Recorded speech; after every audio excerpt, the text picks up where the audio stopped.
La Sociedad Española de Radiodifusión presenta... Ser... ¡Viva la radio! Podcast. Siempre.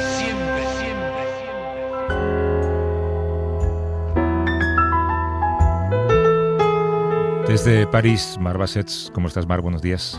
Hola, Javier. Buenos días, bonjour. Sí, creo que estabas preparando para El País un reportaje sobre los jóvenes en Francia universitarios manifestándose ahora.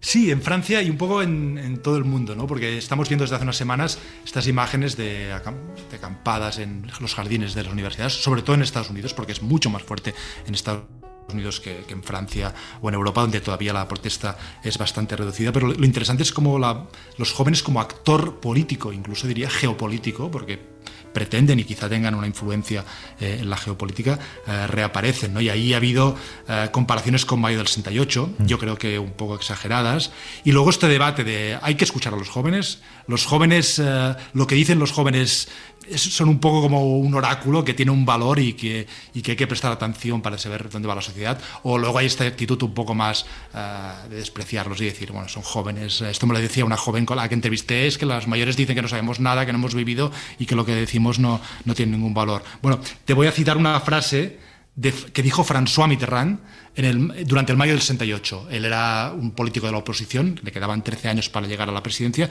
pero dijo esta frase: aunque la juventud no siempre tenga razón, la sociedad que la desprecia siempre se equivoca. Qué bueno. Pues precisamente por aquello que los jóvenes se manifiestan ahora, va a ser el tema de la conversación que tenemos a continuación.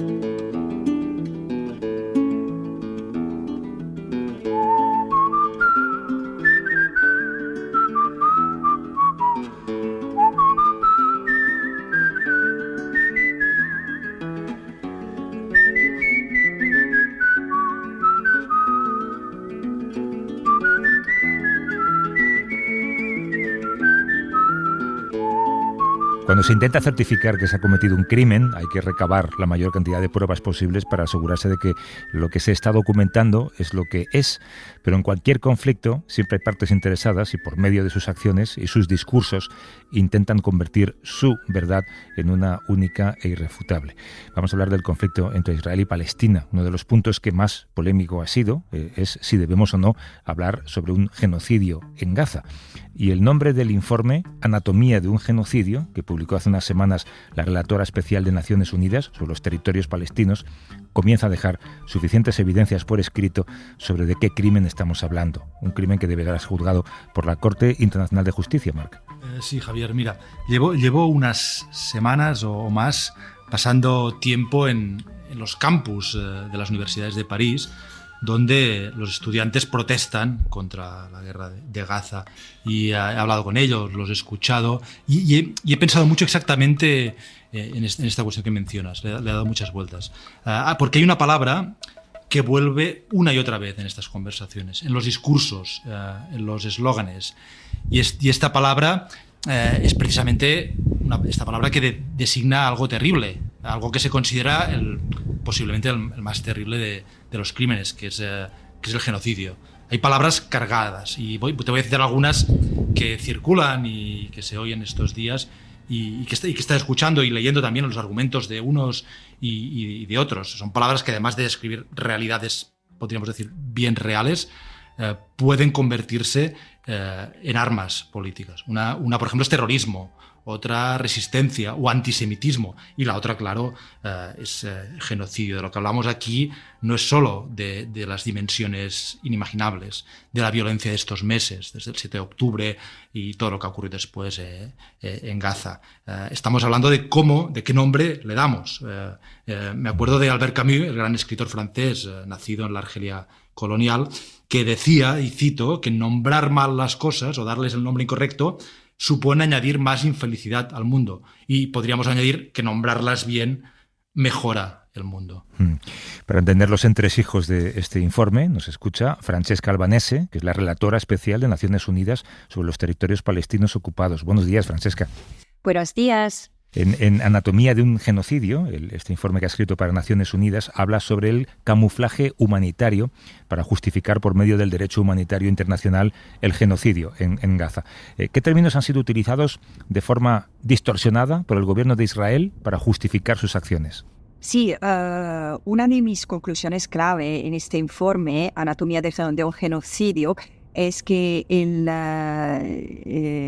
liderazgo ejecutivo y militar de Israel, así como los soldados, han distorsionado intencionalmente las reglas fundamentales del derecho internacional humanitario, que son los principios de distinción, proporcionalidad y precaución en cada acción militar, con el intento de legitimar la violencia genocida contra el pueblo palestino. Me voy a explicar.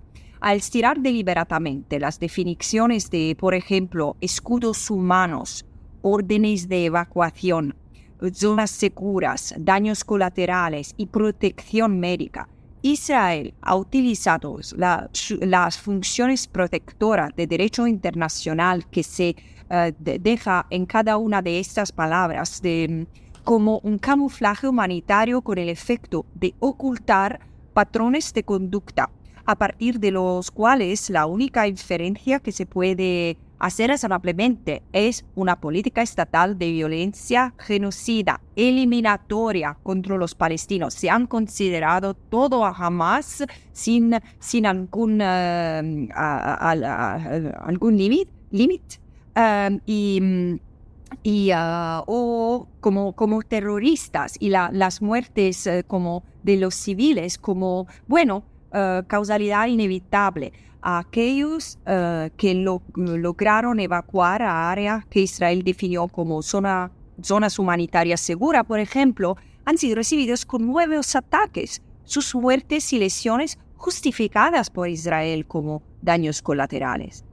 Al hacer afirmaciones repetidas que han sido sistemáticamente descreditadas de que Hamas ha utilizado hospitales de adentro como centros de operaciones, Israel parece estar operando bajo de la premisa, y yo lo digo también al Consejo de Derechos Humanos, de que si dices una mentira el tiempo suficiente, la gente la creerá. Este camuflaje del derecho humanitario ha servido para caracterizar a toda la población palestina y su infraestructura civil como objetivo militar, matable y destructible. Hola Francesca, aquí Marc desde París. ¿Qué tipo de pruebas ha podido recoger para concluir que lo que está cometiendo Israel en Gaza es un genocidio y no un crimen de otra categoría, un crimen de guerra, crímenes de guerra, crímenes contra la humanidad? Hay una diferencia significativa entre los crímenes como los crímenes de guerra, los crímenes contra la humanidad, el genocidio. No hay una jerarquía, pero el genocidio no es solamente, puede pasarse como a la violación de las reglas de guerras. Es un crimen e incluir también crimen de guerra, violación de las reglas que se observan en los conflictos. Puede incluir también crimen contra la humanidad, ataque sistemático y difuso contra la población civil, pero es un crimen específico porque es un número de actos hechos con el intento de destruir un pueblo totalmente o parcialmente. Estos actos son asesinatos de miembros de los grupos, inflicción de dolor físico o mental a los miembros de los del grupo, creación de condiciones de vida que son destinadas a destruir el grupo totalmente o parcialmente. Por ejemplo, estos son los actos que yo identifiqué, encontrado en la conducta de esta operación militar en Gaza. Francesca, hablaba Marc al principio del valor y del significado y del peso de la palabra genocidio. Aquí ocurrió una cosa hace unos meses. Yo mismo firmé un manifiesto en contra del genocidio en Gaza junto con escritores y periodistas. Se publicó en la prensa y hubo otros periodistas que decían que no deberíamos llamarlo genocidio porque no es tal. Y el otro día recuerdo que vi por internet, en Twitter, que había un periodista alemán, le preguntó a usted en una rueda de prensa si había encontrado algún documento en Israel que hablaba un poco de su disposición a cometer un genocidio, como si fuera fácil encontrar a un gobierno genocida documentando su propio genocidio, ¿no? ¿Usted cree que que el concepto de genocidio depende también del país desde el que se miren los acontecimientos? Yo creo que la pregunta que me ha puesto el periodista alemán fue más específica, es por eso más absurda, porque él me preguntaba si hay un documento en el cual el gobierno israelí dice: sí, yo tengo la intención de cometer genocidio. Esto es absurdo, pero porque en mi lectura de la realidad factual es que hay la intención ostentada, explícita, está ya, y voy a hablarme. Pero dos cosas antes. En los países occidentales hay se dice en español, reticencia, hay una dificultad a utilizar la palabra genocidio en el contexto de Gaza, yo creo por dos motivos. Porque no se entiende lo que es un genocidio, que no es definido para su propia opinión. Hay derecho internacional, hay una convención sobre la prevención y criminalización del genocidio y punición del genocidio. Entonces, a esa convención que tenemos que hacer referencia como un código. No es nuestra impresión o opinión personal que va a determinar. ¿Y por qué digo eso? El segundo motivo es que nosotros en el occidente, sobre todo en Europa, pensamos al genocidio como el holocausto. No hay otro genocidio que el holocausto, no hay otro genocidio. Y no tiene que estar exactamente la misma manera de matar o destruir un pueblo o de intentar de destruir un pueblo. Hay muchas maneras de destruir un pueblo y también no se puede imaginar, no se acepta que Israel, que he visto como el Estado que sobrevivió al genocidio, el Estado que salí de lo que sobrevivieron al genocidio, puede cometer genocidio. Y ese es un asunto irracional.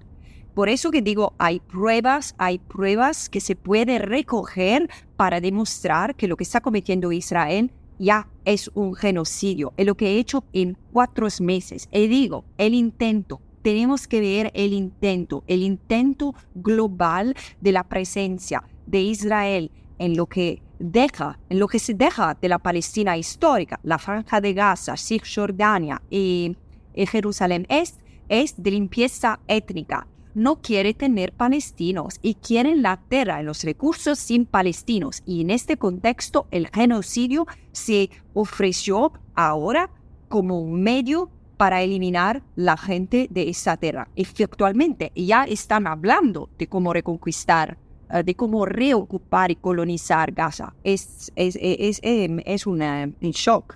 El otro día escuchaba a un jurista y escritor que tuvimos aquí, lo entrevistamos, Philip Sands, que además trabaja como abogado para la Autoridad Palestina, y él no entra en decir si es o no es genocidio, pero él decía que es muy difícil demostrar el genocidio en el Tribunal Internacional de Justicia, porque, según lo que explicaba, la jurisprudencia dice que hay que establecer que la intención única es destruir total o parcialmente a este grupo humano, y que Israel siempre va a alegar que su intención es destruir a Hamás, impedir legítima defensa e impedir nuevos ataques. ¿Qué responde a este argumento? Yo respeto muchísimo Philip Sand y lo encuentro como un jurista fenomenal.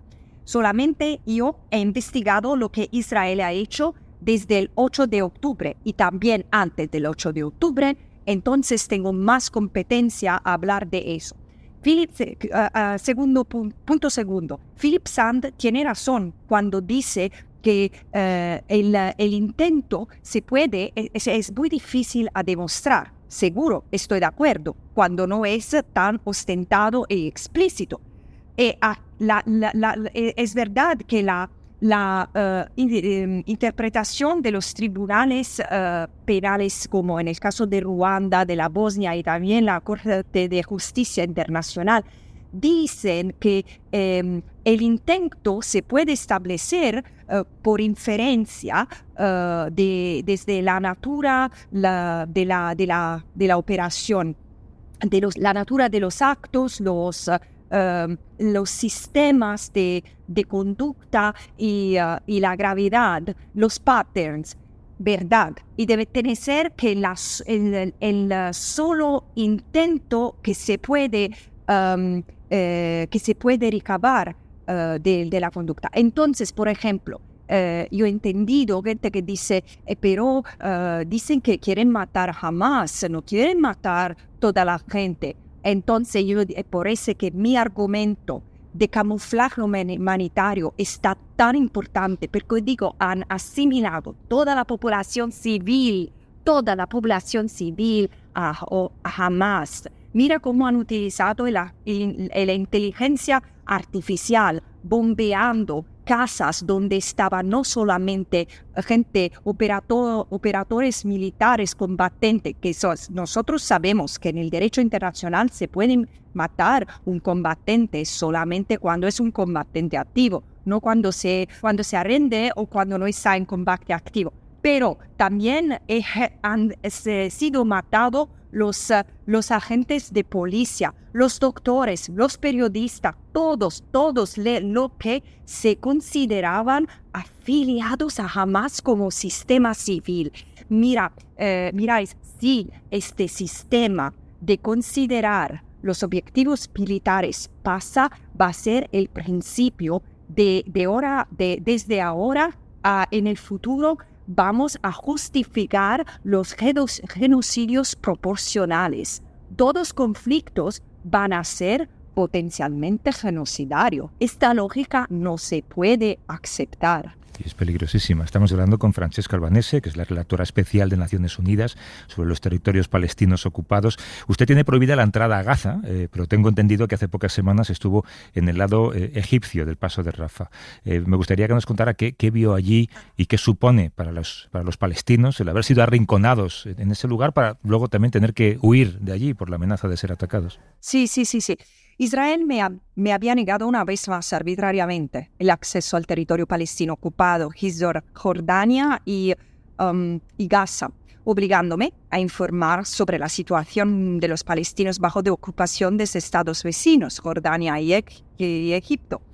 Esa última vez ha demostrado que el territorio palestino ocupado está totalmente inmerso en una espiral de violencia incontrolable, con relatos de palestinos y otros testigos añadiendo nuevos niveles de atrocidad que el mundo ha presenciado desde el inicio del asalto de Israel a Gaza hace 7 meses. Ahora yo que he encontrado como consideración general y que el ritmo y la intensidad con los que esta violencia se ha propagado desde Gaza al resto del territorio ocupado confirman que ningún palestino está seguro bajo del control.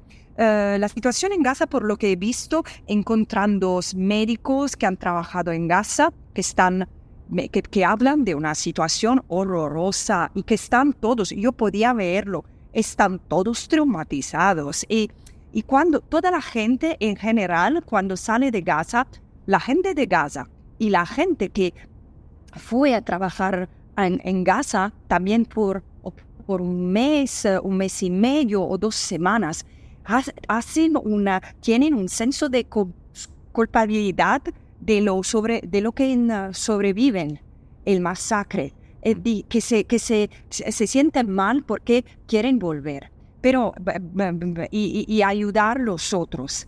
Los palestinos que he encontrado en Egipto, en Jordania hay solamente enfermos crónicos, no con herida de guerra. Lo que he visto es porque ahora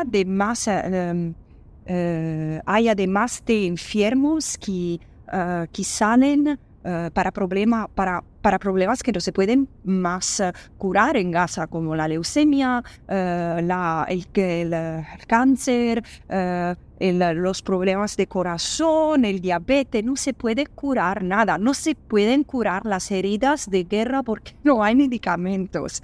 Y también los niños, todos los doctores de egipcianos me decían que todos los niños son malnutridos. Yo he visto un niño, ya no puedo olvidarlo, todos los niños que he visto están cortados, sin piernas, sin brazos, hay niños que se pusieron ciegos porque fueron golpeados a la cabeza y las madres están todas deprimidas porque por ejemplo lo que dicen los médicos es que los niños tienen manera están todos traumatizados, mucha más agresividad entre los niños, pero las madres están súper deprimidas porque muchas han perdido, tienen un montón de problemas que como jurista califico como protección. Tienen que ser visitados todos porque han perdido familias, hijos, maridos en Gaza que fueron tomados para los israelíes y no se saben dónde están, si son muertos, vivos.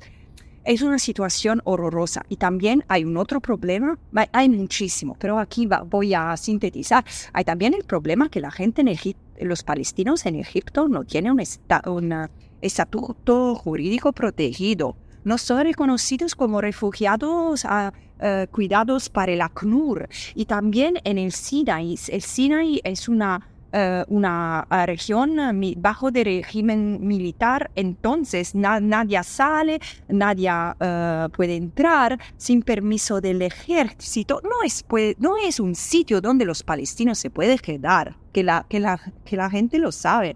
¿Cómo se sale de esta tremenda tragedia? El presidente Biden quizá dejará de enviar bombas a Israel. ¿Esta es la solución para que pare la guerra? Bueno, puede ser el 15 de octubre esta mesura habría poder ayudado y acelerado la resolución de este conflicto.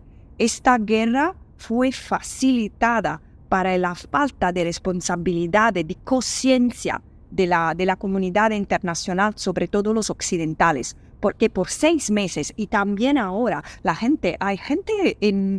hay políticos que continúan a hablar del 7 de octubre como el casus belli, que ha justificado esta tragedia, pero no, yo lo digo del primer día que no había el fundamento legal para empezar una guerra contra un pueblo que está bajo de ocupación desde 56 años y claramente la violencia engendra violencia. Y no claro que hay actos terribles que fueron cumplidos contra los israelíes el 7 de octubre, pero la respuesta no fue una guerra. Ahora Israel necesita de ser, ¿cómo se dice?, bloqueado, porque es un peligro. Es un peligro por los palestinos, por los israelíes. Y no se da también. La población israelí no se da cuenta de lo que el Estado, el ejército ha hecho en su propio nombre. Y hay una folía genocida que ha captivado muchas gentes. Y esta tiene que ser parada para afuera. Ha mencionado el 7 de octubre. Y hay personas que consideran que el 7 de octubre también hubo una intención genocida por parte de Hamás. ¿Qué piensa? Mira, para hablar de intención genocida, no es suficiente las palabras de los líderes.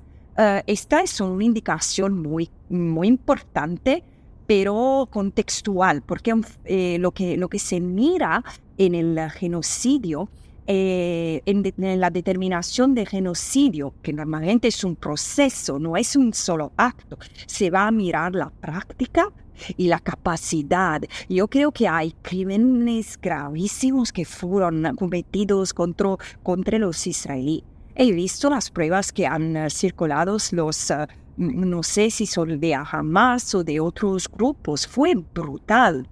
Y tenemos que reflexionar sobre la deshumanización también que los palestinos, o algunos palestinos, tienen de los israelíes. Claro, nunca ha visto en Gaza en los últimos 6 años un israelí que no sea un soldado. Hay 5.000 palestinos que fueron matados en 5 guerras en 6 años desde Israel. Claro que hay odio. Puede ser, hay odio en algunas partes de la población de Gaza, pero no se resuelve así. Entonces, yo no creo que hay la posibilidad de hablar de genocidio y el 7 de octubre.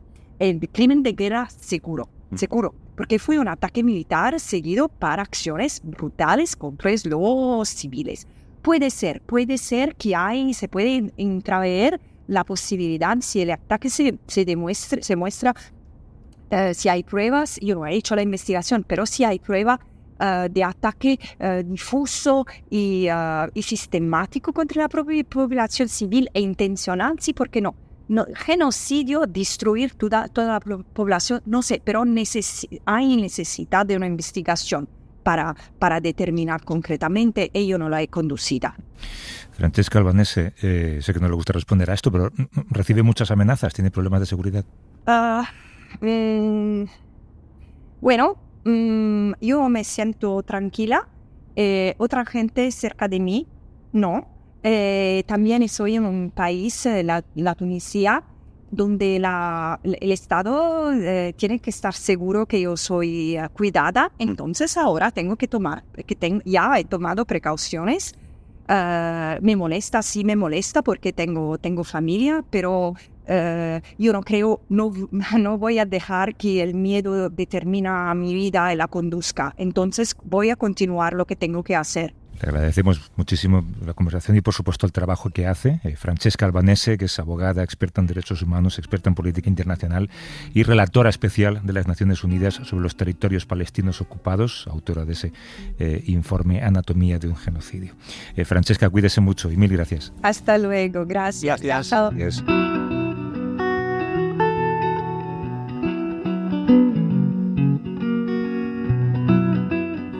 Mar Bassets desde París, hasta el domingo que viene. Gracias, Javier.